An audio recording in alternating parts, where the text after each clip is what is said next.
Welcome to another installment of 5-Minute Tones. On today's video, I want to show you how I use the per preset perform page on my FM3 to make playing live that little bit easier. I am doing some live preset maintenance at the moment, so I'll take you through the 4 main scenes I use on my main live preset. It's based around the 5153 100 watt stealth red amp model. I do have a boost in the preamp tab, so CC boost, just a little bit of boost in there to tighten things up even further.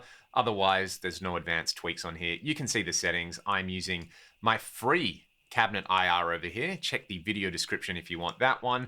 At the moment, the low cut is at 80 Hertz. The high cut is at 6.5K.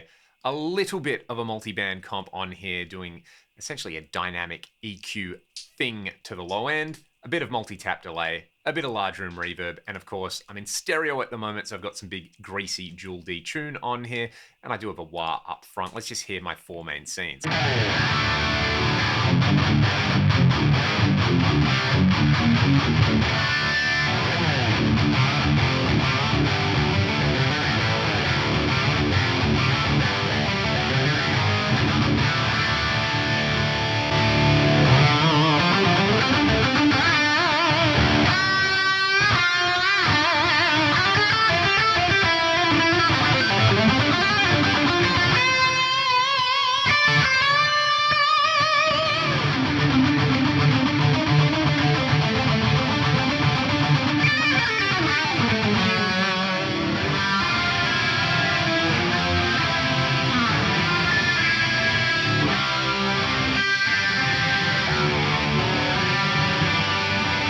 You would have noticed on channel B, this is for my lead scene, so I've turned the gain and the mid-range up on that particular scene just to make everything a little more gooey and easy to play. Then the multi-tap delay is kind of doing the heavy lifting when it comes to the affected scenes in here. You can see I've got a dual delay here, dotted eighth note on one side, quarter note on the other. I've also got these 2 very short delays that are set up with some chorus over here just to add some extra stereo width on my delay scene over here.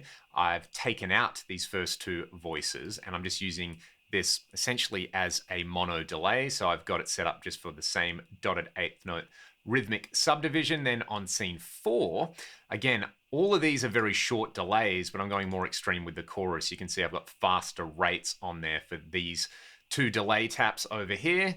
And over here, I'm using sort of slower, more subtle chorusing for a wide effect. That gives me like a faux univibe setting. If you want all of these sounds as well, my blocks library is linked in the video description. So that's what's going on there. Now, there's a few things that I like having instant access to, not necessarily during a gig, but at sound check. The biggest thing being you get there and your guitar's too dark sounding or too bright sounding, so you want to adjust essentially the cab high cut or low cut.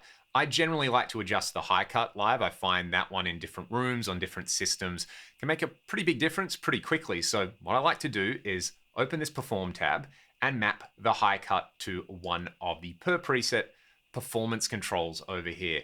Now, if I page right over here on my FM3, which I know you can't see at the moment, I can use the A encoder to twist this, and you can see that it's changing in real time. So I can take it higher or I can take it lower on there. Another thing that I might like to do is, if it's a mono PA and I can't play in stereo, would be to just bypass the pitch detune over here. So one thing that I like to map is just the bypass state. So we'll map this over here on the pitch detune. I'm actually going to do the same thing with the reverb bypass as well over here. So I'm going to hit scene ignore on the reverb so that when I bypass it, it stays bypassed across all the scenes. And again, we will just map it up onto the per preset perform controls over here. So you can see now, if I want to, my B encoder is going to turn the pitch block on and off, and my C encoder is going to do the same for the reverb block over there. I don't need to go through all my scenes and resave anything.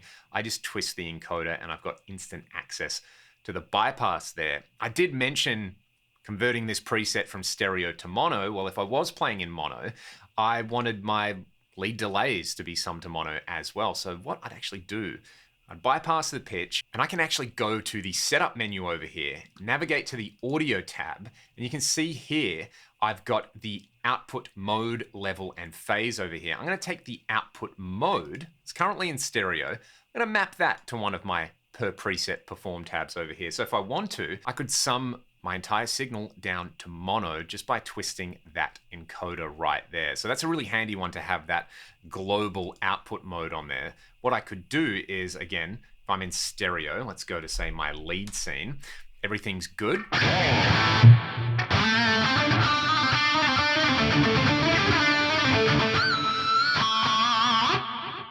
I can twist my B encoder to bypass the pitch block, and I can then twist my D encoder over here, and I've got the summed output mode. Now my delays are going to be mono, and that stereo widening effect from the pitch block, I've just bypassed.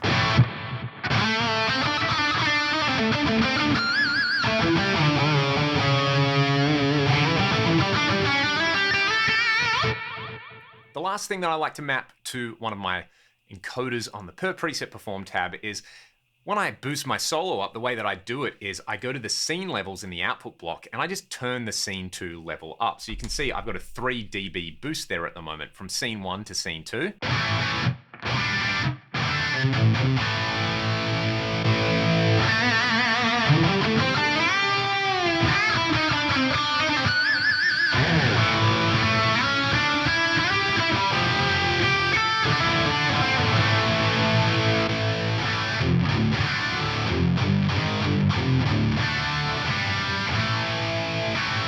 So I'm going to map that to my perform tab as well. That way, if I need a little bit more solo boost level on there right at the end of the chain, I can just turn this encoder up. The final thing I might do is go through here and just kind of rename, say, this last encoder and call it solo boost. So you notice on here, I don't have things like, say, the amp gain control or the reverb mix. I've found playing live, I actually rarely adjust those on there. If I was going to have some extra controls on here, one thing that I might map to the perform tab would be the amp block input trim. Say, I don't play this guitar, I play a Strat, it's got much lower output pickups, then I could just turn the input trim up on the amp block in there. I could even turn up the output level of the input block instead, and that's kind of going to give me a global gain boost on there. They're the 5 main ones that I use on the per preset perform tab anyway, and you can see my global perform tab, which I just have to page over one more, gives me access to all of my main amp controls if I do want to tweak them from the physical UI on the FM3. I love these controls on here, and I'd love to hear from all of you. What do you map to your per preset and global perform controls on your Fractal device? Do you use them at all? Did you not know they existed until this video? Now you're going to go and do it. Let me know in the comment section below. And if you like what I'm doing on the channel, links to my music and my Patreon are linked in the video description. I hope you have a great day, and I'll see you all next time.